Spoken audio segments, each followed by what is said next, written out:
tayo ay kumapit pa rin sa isa't isa at buong tiwala ninyong ipinakita ang inyong suporta sa serbisyo at paglilingkod namin sa paghahatid ng tamang balita at impormasyon, tulong na galing sa aming puso.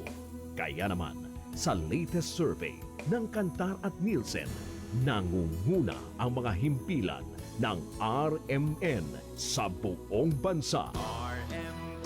Number 1 sa Luzon, Number 1 sa Visayas, at Number 1 sa Mindanao. Radyo ng buong Pilipinas. Buong karangalan ng mga radyoman ng RMN Networks ang maglilingkod sa inyo. Maraming salamat. RMN Number 1. Number 1. Wala nang iba. Radyo mo nationwide.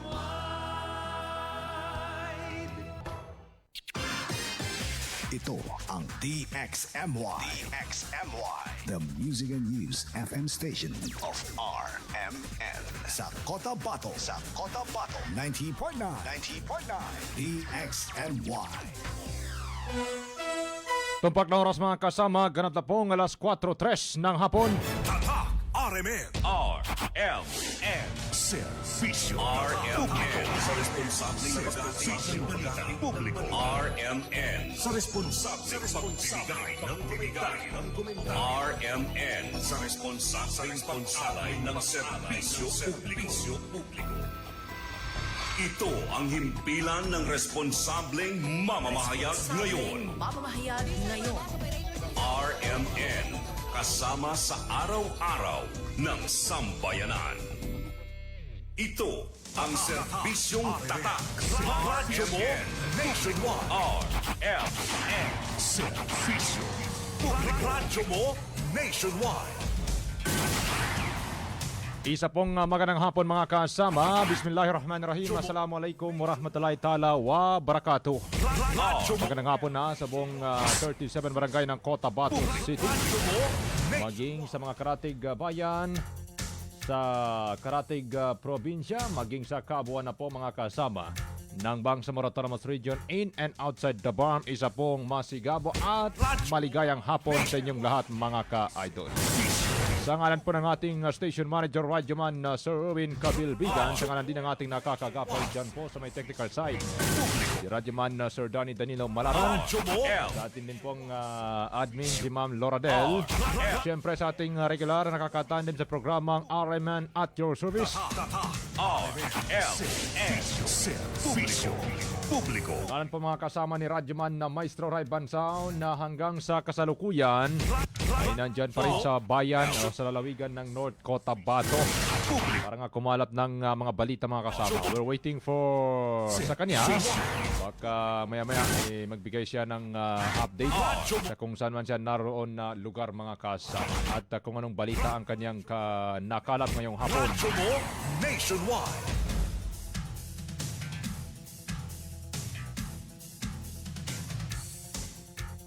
Ako po ang nilingkod mga kasama, Radyoman Jul Di Mapalaw sa programang RMN.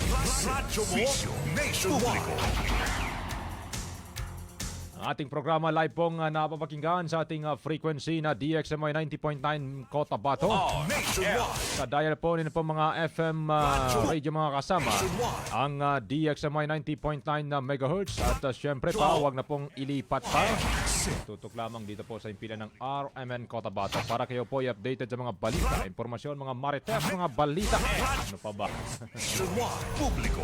Mga impormasyon na dapat po ninyong malaman mga kasama kung ano man ang nagaganap sa ating lipunan. Ika nga, ulitin ko, ang tao, karapatan ho ng tao na malaman kung anong nagaganap sa ating lipunan. Diba? At syempre pa mga kasama sa ating official Facebook page na DXMY 90.9 Cotabato. DXMY 90.9 Cotabato mga kasama. Huwag na rin pong kakaligtaan na mag-like, share, and follow sa ating official Facebook page para kayo updated sa mga balita, impormasyon, mga kaganapan na dapat po ninyong malaman. As of now, meron pa rin tayong atrasabante. Atrasabanteng followers mga kasama sapagkat nung isang araw, Sumipa na ho tayo sa 701K. Hindi pera. Maybe a quarter to 1M mga kasama. Sana meron na tayong 701,000 followers on our official Facebook page na DXMI 90.10 Cotabato. Pero kahapon nga hanggang sa ngayon ay nako. Ano kaya ang ginagawa ni Parikoy ni Meta mga kasama? Anong meron? Ano? Kung ang tanong anong balita sa radyo at TV, dito naman anong meron? Anong meron na Haring Meta? Asap na mga kasama, meron pa rin naman tayong nananatiling 699 and quarter to 700 na followers as of the moment dito po sa ating official Facebook page na DXMI 90.9 Cotabato. Magandang hapon muna sa lahat po ng ating mga viewers. Magandang hapon din sa lahat po ng mga nakikinig. Publiko. Via kanila pong mga radyo mga kasama. At syempre pa, ang pong mga pagbati at ano pa mga interaksyon, mga komento. Maaari po ninyong ipadala mga kasama sa ating official text hotline 0950-032-7332 mga kasama. 0950-032-7332 mga ka-idol. At syempre pa, hindi po mga komento. Ang dami kasi mga balita, impormasyon, mga kaganapan na dapat ho ninyong malaman. Una, locally, yung dito po sa Bangsamoro Autonomous Region mga kasama sapagkat nga ho nagpapatuloy ho. Pinagpatuloy po ng ilang BTA member of parliament. Ito pong joint committee hearing na isinasagawa po ngayong araw. Ngayong Thursday, ngayon pong June 24, Thursday. Isang pagtutuwid ngayon po ay araw ng Wednesday mga kasama. Medyo napa-wow, Medyo napa-wow yung ating mga estudyante. Kasi sinabing Thursday. Kasi 2 days na lang. Meron na namang weekend. Ay nako. Uy, mga pare ko. Ngayon po ay June 24. It's been Wednesday pa, Miyerkules pa, Albapon. Meron pa ho kayong 2 to 3 days na wamalagi dyan po sa inyo pa mga silid-aralan bago ang mabilisang weekend. Parang patalastas lang yan mga kasama. Nagprograma ka, kailangan mo ng commercial break. Meron kang 2 to 3 commercial break. Mahaba-haba na yan. At magkoconsume yan siya ng ilang minuto. At after that, babalik ka na naman. Pero mas mahaba pa rin yung oras ng iyong pagtatalastasan. At iba pang segment, limbawa, ng inyong pong programa. Balik tayo mga kasama dito po sa Bangsamoro Autonomous Region, particular po sa BARM Government, dito po sa Cotabato City. Marami nang nabulgar, marami nang nabunyag, nung isang araw pa. At ngayon, meron na naman mga kasama. Ayun. Nga pala mga kasama, bago yan, ito at basahin muna natin ito pong pinadalang information po sa DXMY. Kung saan nga po mga kasama, magkakaroon nga bukas ng natawag dito. Magkakaroon po mga kasama ng Peace Rally again. Matatandaan na ilang araw ba? 1, 2, 3. And right after 2 days gap mga kasama. In in its 4 days, dumating na naman ito pong information na magkakaroon ulit ng Peace Rally bukas. June 25 yan mga kasama, 2026 dito rin po sa Cotabato City. And this rally mga kasama ay calling for the full and faithful implementation of the Comprehensive Agreement on the Bangsamoro o CAB. At full implementation of the Bangsamoro Organic Law o BOL. Ito pong the restoration of MILF-led. Yun kasi nilagay Possibly restoration of an MILF Bangsamoro Transition Authority of BTA consistent with the spirit of intent of the peace agreements mga kasama. And lastly, panawagan nito mga kasama para po sa peace rally bukas. Ito pong the return of MLF Chairman Alhaj Murad Ibrahim as the Chief Minister of the BARM. The gathering will also present the collective position of Bangsamoro stakeholders regarding recent developments affecting the peace process, the future of the Bangsamoro Autonomous Region, and the continuing implementation of the peace agreement. Radyo mo, nationwide. Servisyo publiko. Radyo mo, nationwide. Servisyo publiko. Yun po mga kasamang magaganap bukas sa Peace Rally. Tinasana naman ang mabibigat na magiging daloy ng trapiko mga kasama considering na yun na nga. At magkakaroon nga ng pagkakabuhol-buhol ng mga tao, ng mga flock of sasakyan. Dahil nga sa maraming dadagsang tao inaasahan. Sa nakalat nating information mga kasama. So it is not an officially official. Ganun ba? Tama ba? Pero galing ito sa hindi to coming hindi to went through the crop mga kasama. Galing po ito sa isang mapagkakatiwalaang source. Binanggit niya kanina na merong humigit kumulang 300. As we can remember mga kasama, this recent peace rally nga na isinagawa rin sa Cotabato. Meron hong sinasabi ng kanila pong spokesman na si Abdullah Hamza. Ng isang araw na merong humigit kumulang anya 500,000 na dumalo.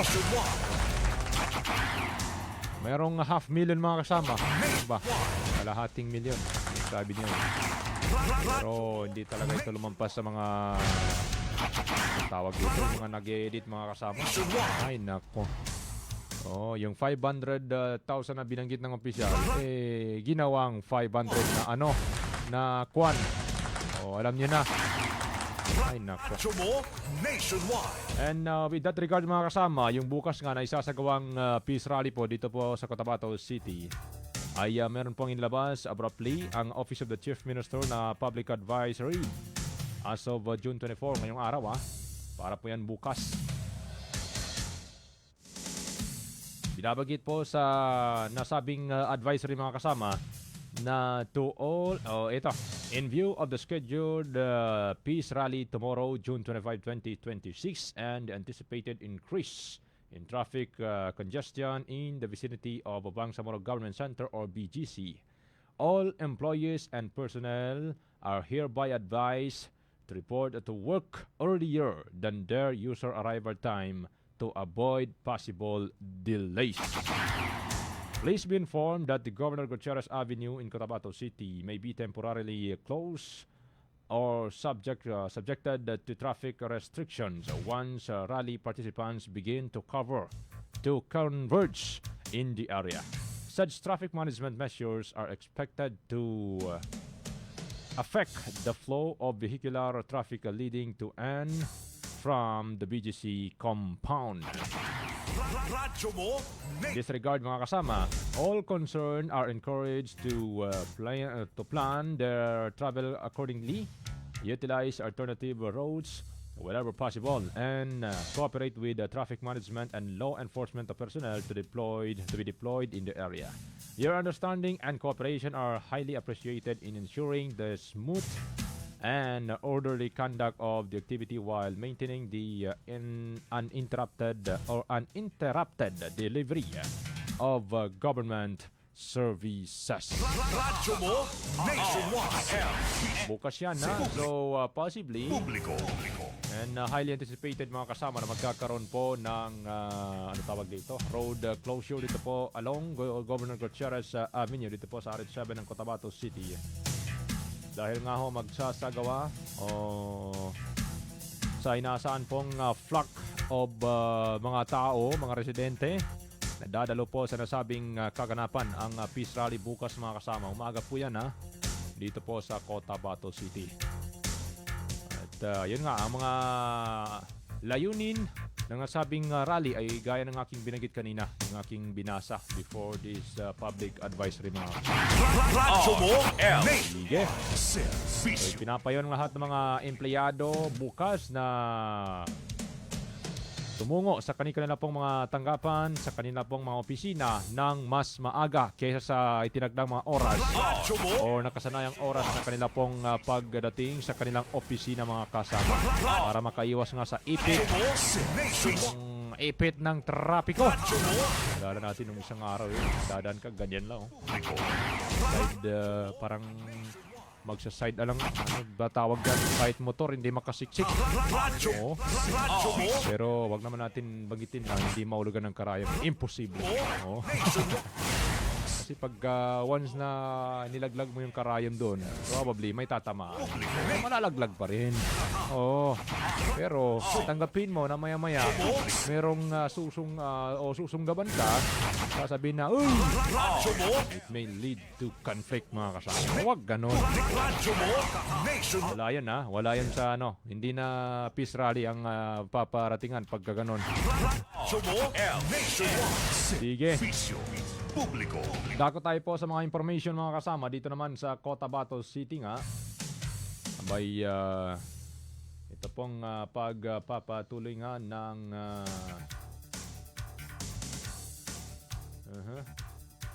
ito mga kasama. Itong joint hearing pa rin ang binabanggit natin na sapagkat umaabot po sa 433 na empleyado ng MBHT na kinaltasan ng sweldo ngunit ang o hindi naman narimit sa GSIS dahil sa mga sari-saring issues samantalang 1,333 na walang kaltas sa sweldo at walang remittance sa GSIS dahil din sa mga sari-saring issue. Radyo mo, nationwide. Sa ngayon mga kasama, meron pong 1,839 na empleyado ng MBHT Bond. May problema sa GSIS remittances na patuloy na hinahanapan ng reconciliation. Reconciliation. Radyo mo, Sige. Mas maigi pakinggan natin naging takbo ng pahayag ng mga member of parliament mga kasama. Kanila pong isinagawang natawag dito.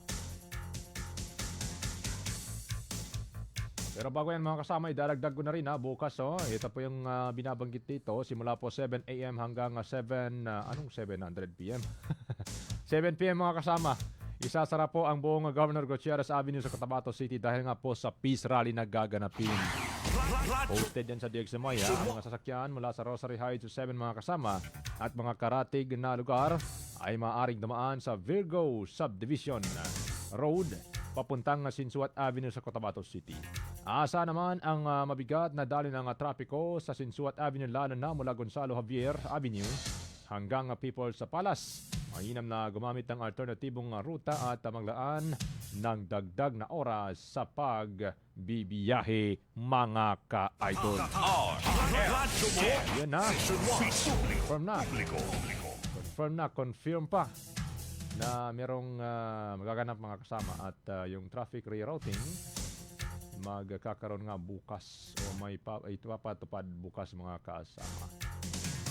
Siyempre, sige, ating pakinggan yung ilan sa mga naging takbo ng naturang joint hearing mga kasama dyan po sa Bangsamoro Government Center. Tata, RMN, servisyo, publiko.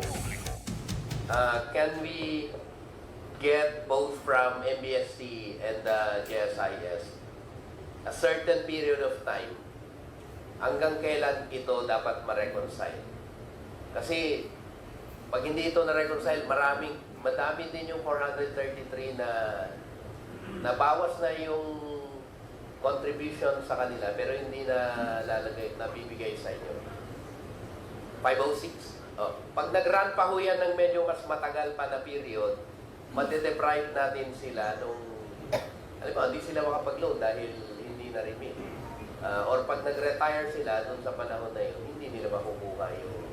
Actually, sir, lahat ng underpayments and unpaid loans, nasa EBCS na po yan, ma-extract ng ERF handler po ng agency. ng agency. Yes po.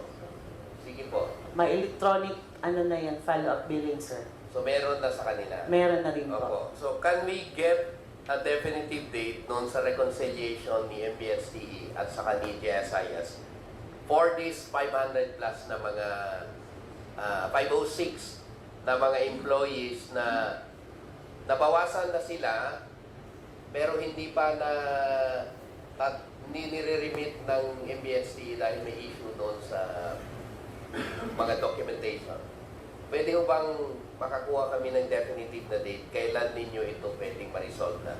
So we can tell the teachers, itong personnel na 500 plus na by this time, matatapos na ho ito at hindi na natin problema. Pagkakailan po yan?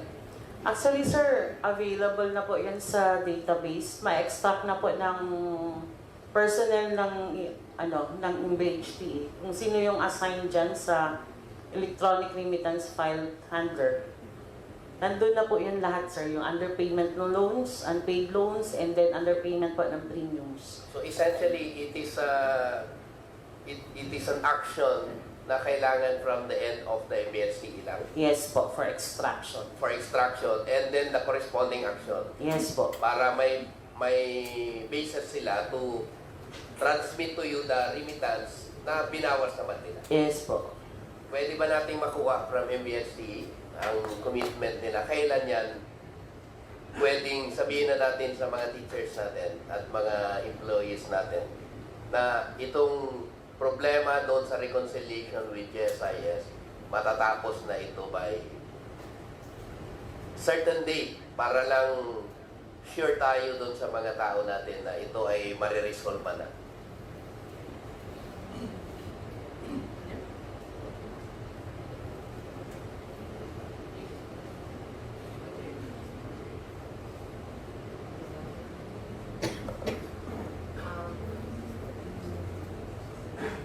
We will, since this reconciliation also includes the data po from the ministry, we will coordinate po with the division offices, HRMOs, for the verification po para po ma-reconcile kaagad po itong 443. So based po sa complete submission po nila, we will update po ang record sa mga personnel. But with regards po kung kailan po talaga namin matatapos,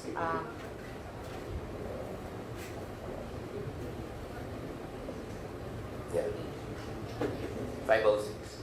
maybe we can Yes. This involves mga 506 personnel. 506. Opo. Maybe we can mga 5 months, sir. 5 months. Opo. Is- More on, but we can, if the documents is once available, we can reconcile it before 5 months.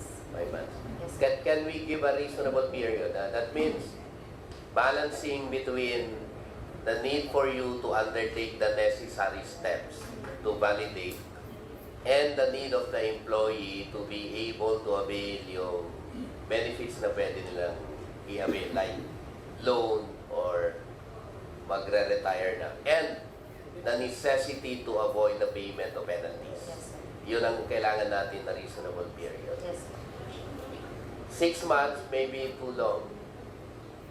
Baka magpalo na. Halimbawa, 6 months na hindi siya nabayaran. Mag-add tayo ng another 6 months, mag-penalty na yun. Kaya 1 year na yun. Maniningil na si ma'am.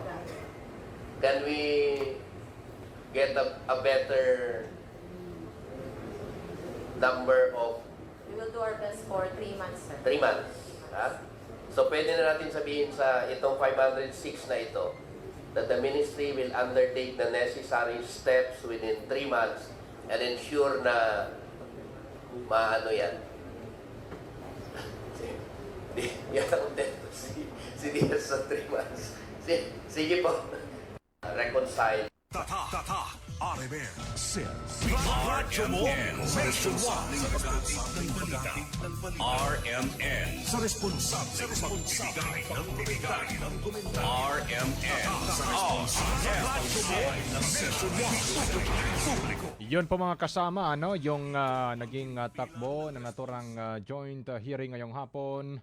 Ngayong araw nga po dyan po sa may MBHTE bar mga kasama. At syempre pa, may mga guro pa rin sa naturang tanggapan na kinaltasan na sa kanilang mga sahod para po sa GSIS. Ngunit, hindi umano nai-remit ng ministry ang naturang kontribusyon. Ito ang isa sa mga isyong lumutang sa nagpapatuloy na joint oversight hearing ng Committee on Basic, Higher and Technical Education at Committee on Finance, Budget and Management ng Bangsamoro Parliament.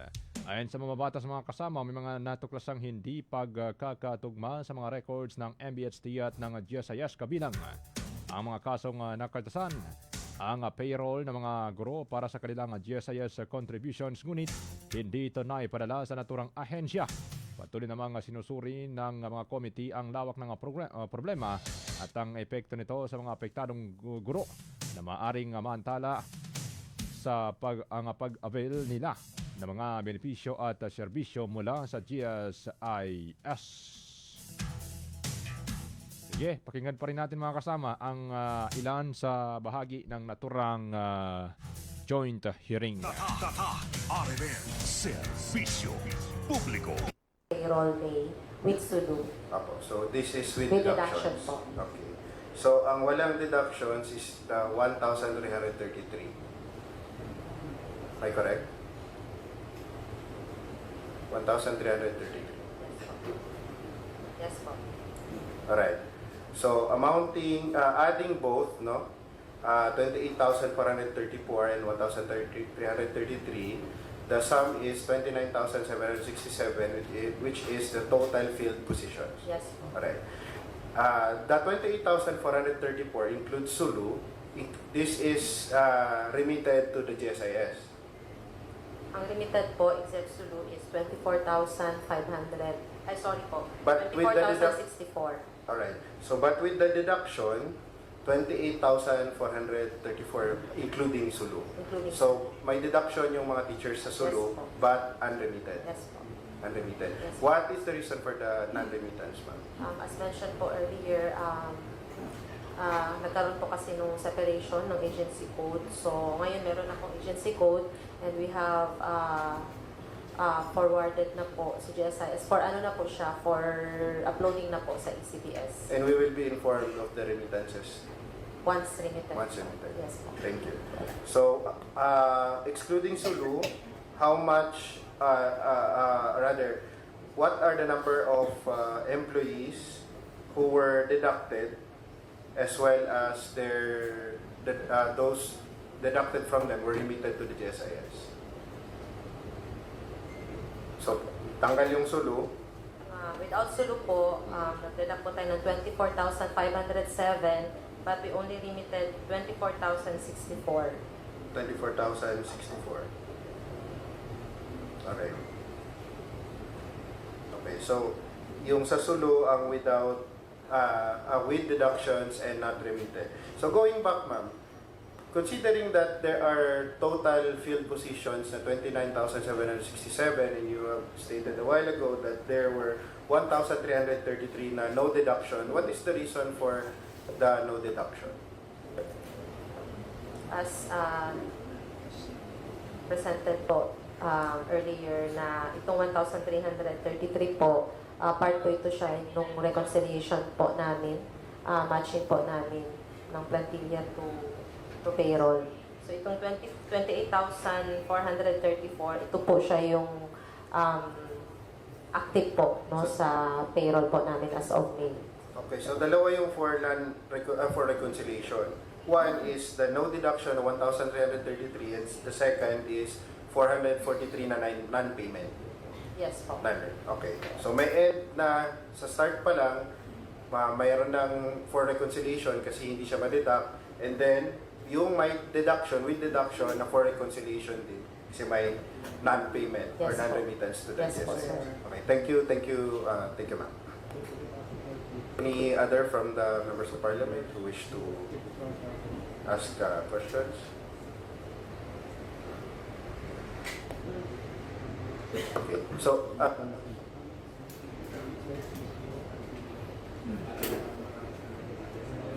para may access natin later. Okay, so we will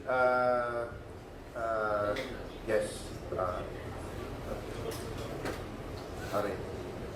So we will take advantage of the time of the GSIS resource persons here, no, Madam, Sirs, and we will continue with the interpellations or the questionings regarding the GSIS premium contributions, and then later on this afternoon we'll go back to the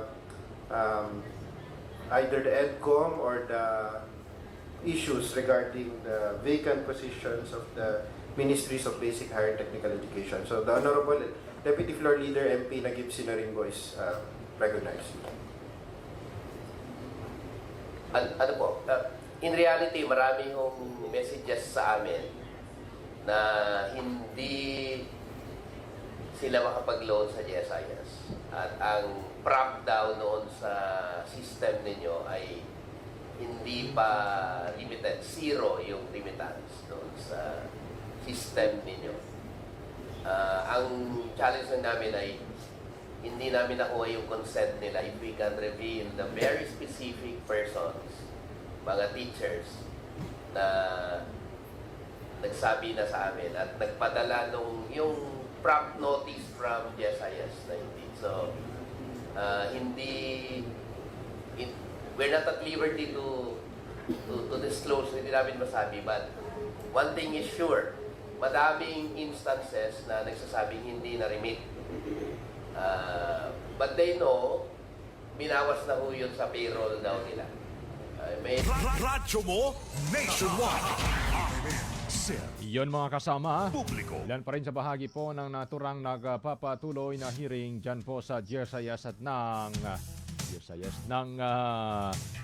pagitan nito ng MBHT mga kasama at ng GSIS. O kasi yung inimbitahang mga natawag dito, mga focal agencies para ho sagutin yung mga katanungan mula po sa mga member of parliament. Ilan sa mga miyembro ng dalawang committee mga kasama. Radyo mo It's been 4:34 na po na magandang hapon mga kasama. At dahil dyan, Sir tayo muna mag-commercial break kasamang Sir Danny. Mabilisan lang. Commercial break muna tayo. Mabilisan lang mga kasama. Narito ang ating mga infomercial break. Tata RMN Serbisyo Publiko. Sa gunso ng OT, ay buhi. Kaya pa nako. Nagsigi og biyahe, padayon lang. Kaya pa nako. Patong-patong ang projects, sige lang. Kaya pa nako. Ang kahayag ani, nara sa imong kaugalingon. Ipasilaob with Cobra Energy Drink. Naay Immune Plus, B vitamins, turin, ginseng ug inositol. Makaya ang pagsulay sa tabang sa Cobra Energy Drink. Para namo, kung naakaani, wala kay pildi. Ang ginainom nga Cobra Energy Drink ni Daniel Padilla, 18 pesos SRP ra. Mapalit sa inyong suking at tindahan. Magkaiba man tayo ng karanasan, pareho naman ang gusto natin bilang Bangsamoro. Kapayapaan! Trabaho at oportunidad. Mas magandang kinabukasan. Kapag nagsama-sama ang iba't ibang boses, mas lumalawak ang pag-unawa at pagtutulungan. Kaya ang Bangsamoro Federalist Party ay binubuo ng mga dating revolusonaryo, mga lingkod bayan at ng iba't ibang sektor ng lipunan. Dahil sa pag-angat ng Bangsamoro, dapat lahat kasali. Bangsamoro Federalist Party. BFP for Bangsamoro. Para sa Bangsamoro.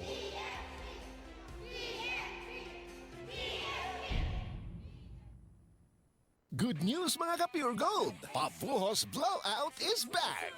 Big discount sa mga paborito mong items. From food products, personal care, household essentials, and fresh items, panalo sa presyo. At dekalidad dito. Unique bundles na swak pang baon araw-araw and more. May chance ka pang manalo sa free isang taong grocery promo. Kung ikaw ay tindahan ni Aling Puring o kaya Perks card holder. Up to 20,000 pesos kada buwan ng grocery sa loob ng isang taon. Libre para sa iyo. Promo runs from June 19 to August 16, 2026. Mix. Available at select Pure Gold branches in Luzon, Visayas, and Mindanao. Check out the official Facebook of Pure Gold for the complete list of stores and promo details. Kita-kits at mamili na tayo mga ka-Pure Gold. DTI Fair Trade Permit number FTEB 258020 series of 2026. Radyo mo nationwide. Oras mga kasama, 4:36 na po ng hapon. Tata RMN. Tata RMN. Radyo mo nationwide. Tuloy po sa ating programang DXMY at your service ngayong hapon mga kasama. Hapon po tayo ngayon ng June 24. It's a Wednesday, 2026. Magandang hapon muna sa ating pong mga viewers, sa lahat po ng mga tagapakinig ng DXMY. Dali lang ha.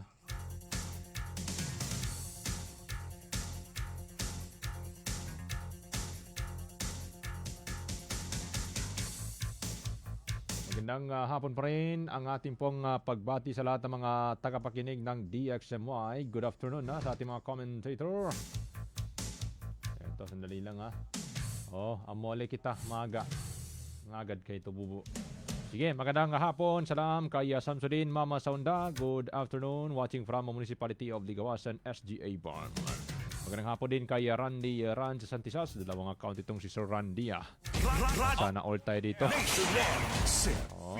Si Antibay Umukulsumid Dimbangwaya. Magandang hapon din. At sa lahat na po mga kasama. Balik tayo dito po sa Cotabato City. Kanina nga, umarap po sa mamamahayag ang ilan pong kasapi ng grupo. Itong grupo nila sapagkat naghain nga po ng petisyon sa Korte Suprema sina Dr. Alan Calido at Attorney Badrodin Mangintra laban po sa Republic Act 12317. Ito pong nagpapaliban sa Bangsamoro Parliamentary Election hanggang September 14. 2026 na iginit niyang labag sa konstitusyon at Bangsamoro Organic Law. Iniling din ang pagpipigil sa implementasyon ng batas mga kasama at sa nakatagdang halalan habang dinidinig ang naturang kaso. Narito mga kasama ang takbo ng pahayag ni Attorney Badrodin Mangintra mga ka-idol. Tata RMN. Serbisyo Publiko. This is for talakayang pang media press conference regarding this intent of the petitioner and of course also me to comply the CAB, calling for the government to comply the CAB at saka yung ating need to protect the BOL. So kaugnay niyan, ito si Doc Alan Calido, isa din po siyang staunch believer or supporter ng MLF peace process. Magpa-file po kami mamaya ng isang petition before the Supreme Court questioning the validity of Republic Act 12317, itong nag-set ng election this coming September 14, 2024. Because for the petitioner, and I also believe, ang dami-dami po mga constitutional infirmities ng batas na ito. So yun po, maliban doon, pwede po kayo magtanong ng kahit anong mga nasesip na may kinalaman sa bar. So yun po, comply the CAB and we need to protect the BOL. So through this petition, ay ating pong susubmiti mamaya, ipapadala natin sa opisina ni Presidente, opisina ni Speaker Bujidi, at saka si Senate President Win Gatchalian, of course to the COMELEC Chairman, Chairman Garcia, and of course to the BTA itself, kay Bapa Samuel Manzor magkakuha. Yes, yun po. Bago makapagsalita ang petitioner, ang purpose lang talaga nito ay gusto natin na maprotektahan sa pamamagitan ng declaration ng Supreme Court ang ating BOL. Kasi matandaan natin na bago pa nagkaroon ito, bago ito nagkaroon or bago ito naging effective, ito ay niratipikahan noong 2019 sa pamamagitan ng plebisito. Plebisito na nilagdaan at binutohan ng mga Bangsamoro. At nakalagay dyan sa kaso ni Sumangko versus DPWH na bago mo palitan ang mga substansyal na provision ng ating organic code, kailangan muna itong dadaan sa plebisito. Napakahalaga na magkaroon ng declaration ng ating Korte Suprema dahil ang ating BOL ay nagsasabi that this act or this law may be amended by an act of the Congress. Walang nasabi doon na kailangan ng plebisito. So kailangan natin ma-settle na kailangan mayroong plebisito bago mo palitan ang BOL. Okay, kung tanong, ganun pala, Atty., bakit ipipilit na kailangan may plebisito? Kahit kasi hindi nakalagay dyan sa batas na kailangan ng plebisito, na sa kaso ng GSIS versus Manila Prince, na kailangan the Constitution is deemed written in every law. So, ibig sabihin, kahit pa hindi nakalagay sa BOL ang pagkanasisita sa plebisito, meaning kailangan pa rin ng plebisito. It is deemed written. Yun po yun, Brother Joe. Sino bang nasa likod nito, Atty.? Technically, Alan Calidong nasa likod nito. Kung yun ang pinupunto natin. Hindi ko lang alam kung ano ba nag-udyok sa'yo, Brad. Sa ganang akin, kailangan kasing may tumayo dito. Kung titingnan natin, isa po ako sa gustong-gusto mag-eleksyon. Noong 2019, kinakampaign na po natin yan. No? Na at the end of the day, 2022, mag-eleksyon tayo. Baka kasi itong petition... Oo nga, narinig pa kita nagsalita sa plenary noon na talaga siniguro kailangan may eleksyon na. Isa po tayo sa masigasig na nagkakampanya na dapat magkaroon ng eleksyon. Pero ang eleksyon po ay hindi siyang primary na concern natin. Siya po ay bunga lamang ng pag-implement natin ng CAB. Hindi siyang una natin titingnan. Kung titingnan po natin yung framework nung conceptual framework nung implementation ng peace agreement, nandiyan ang dalawang natin, yung political track at saka normalization track, and then magkaroon tayo ng exit agreement, then magkaroon tayo ng election. Supposed to Not in reverse. Ganun pala yun. Sorry. Yes. Okay, sorry. Hindi dapat ma-reverse yung proseso na yun. Okay. Kasi ang aspiration ng Bangsamoro ay mapapatunayan lamang na nasa kamay na nila kung mag-eleksyon na. So, ibig sabihin, dapat ma-comply muna natin na lahat ng napapaloob sa kasunduan ng MILF at saka ng gobyerno ng Pilipinas bago tayo mag-eleksyon. Ngayon, kung mag-eleksyon tayo, pwede nang sabihin na comply na lahat. No? Kumusta ng transitional justice natin? Wala pa. Kumusta ng amnesty natin? Wala rin. Meron ng isa.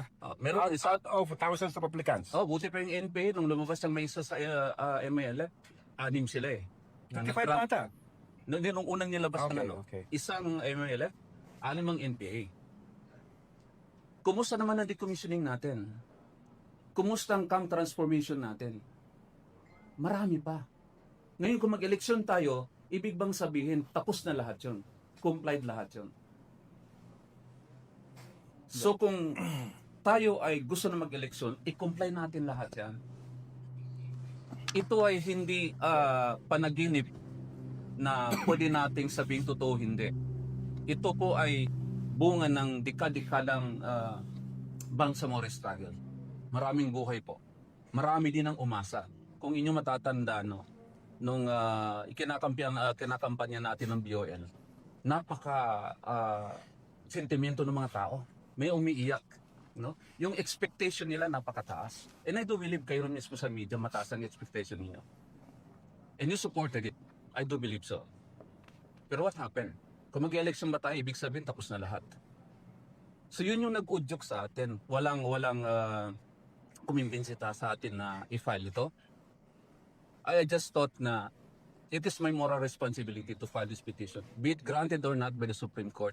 As long as I stood my ground, I will be written in the history na one of those few na nakakita na mali ito. Kasi kung lahat po tayo mananahimik, ano mangyayari sa atin? No? Sumama ka man sa Bangsamoro struggle o hindi, we are all affected in this. Lumads, Muslim, Christians, apektado tayong lahat. And we all had that glimpse of a chance nung ipasa natin ang BOL, overwhelmingly. We don't want that one to go wasted. Yeah, wasted. No? So yun yung nagtutulak sa atin dito. Wala pong tao na nagtulak sa atin ito. Ito po ay sarili nating conviction, sarili nating pananaw, at sarili nating prinsipyo na dapat tayuan natin. Anyway, to foreclose sa speculation, diba? Mulay. Naibulong sa akin ni Brother Jom kung pwede pa yun itanong. Sabi ko, pwede mo itanong yun. Alam ko, ang gusto niya ipunto dito is that fact of there are some rumors that it is coming from former Minister Iqbal, Brother Jom. So I have to cut it straight. I was trying to convince some people to bring me before Baba IQ para kausapin ko siya to have the blessing in filing this. Kami ni Brother Alan. Sabi niya, hanggat yan ang pakay niyo sa akin, hindi ko pwede kausapin. Because the EPJP is very much straight na gusto nila magkaroon ng election. But nevertheless, sabi niya, kung gusto niyo file yan, that is your right. We cannot stop you.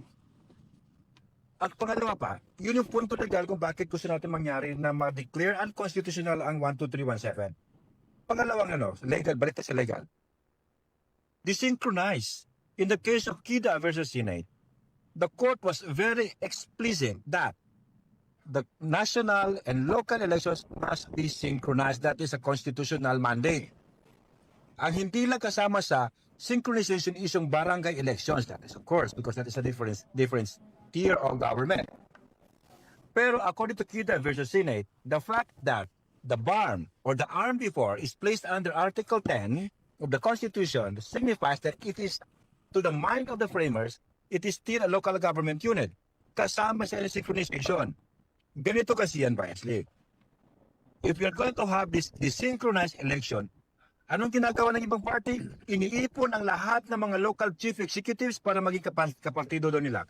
Yan ang iniiwasan ng synchronization law. Kasi kapag tayo ang nagkaroon ng election this time, hindi tayo natatakot na matalo. We are only afraid that we may not have a credible elections. Kapag nagka-election na yun, di simple kampi-kampihan na.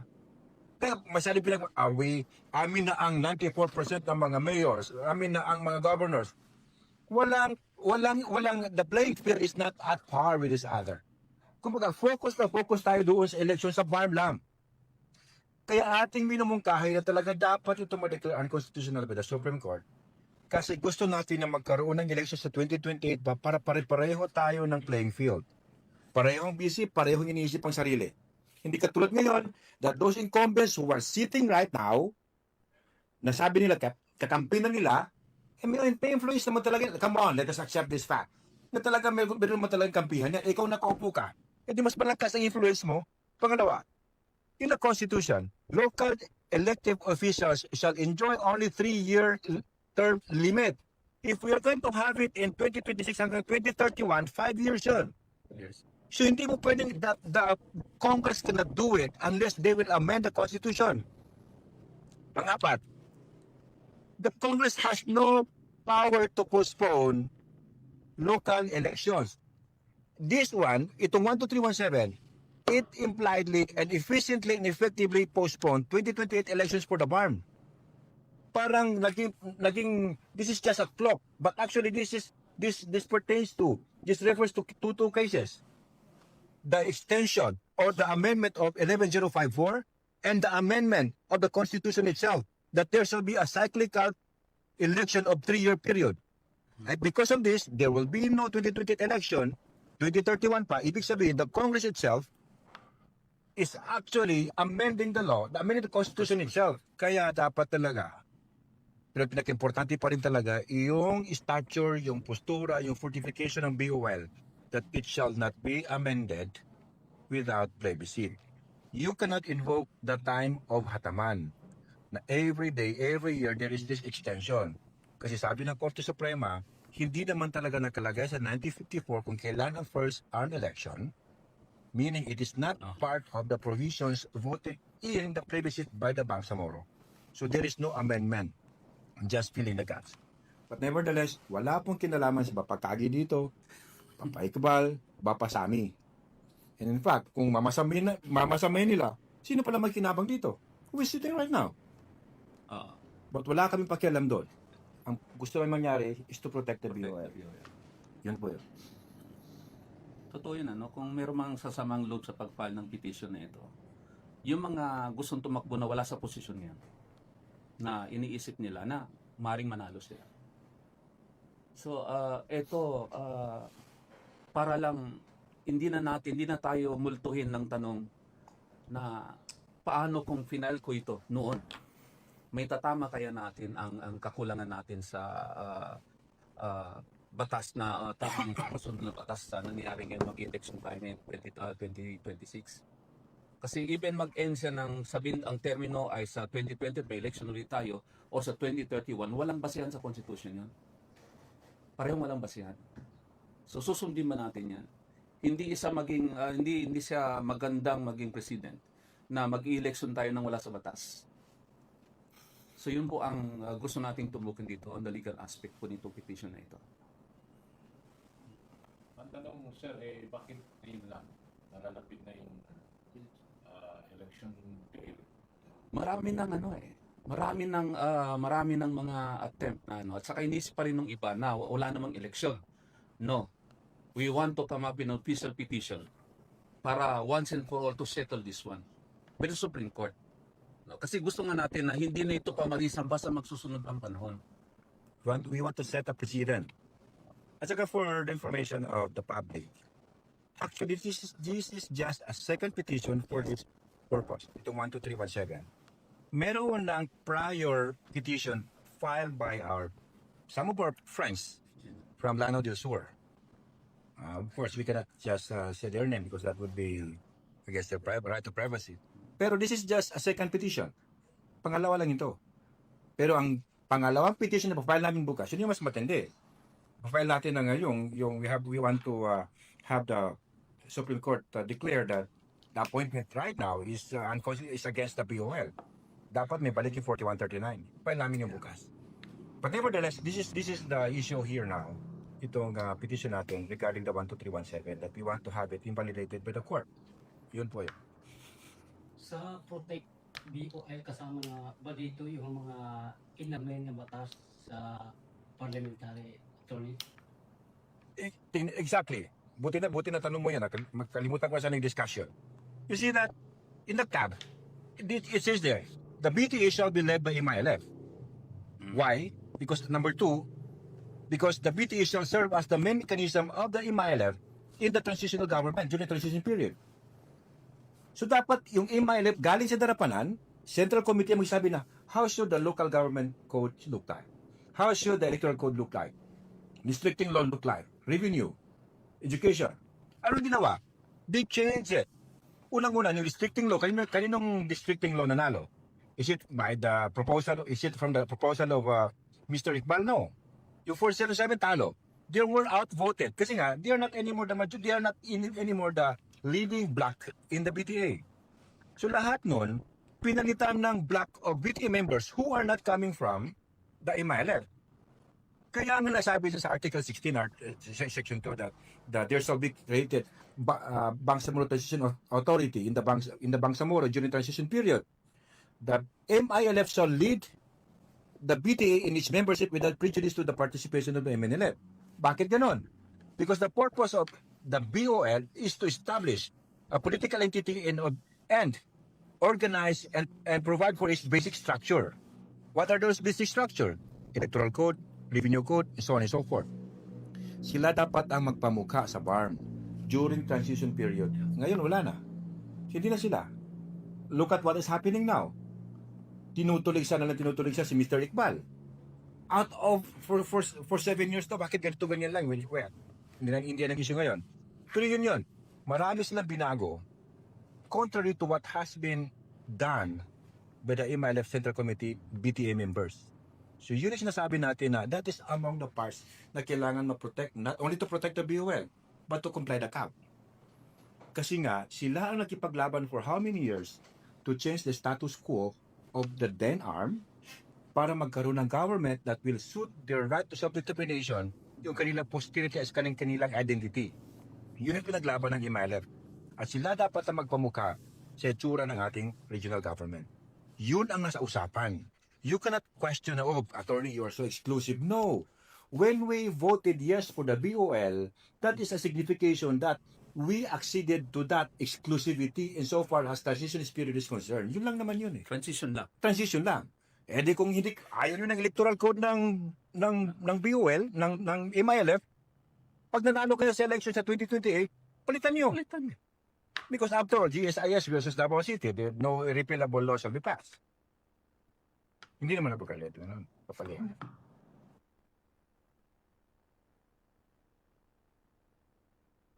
Radyo mo nationwide.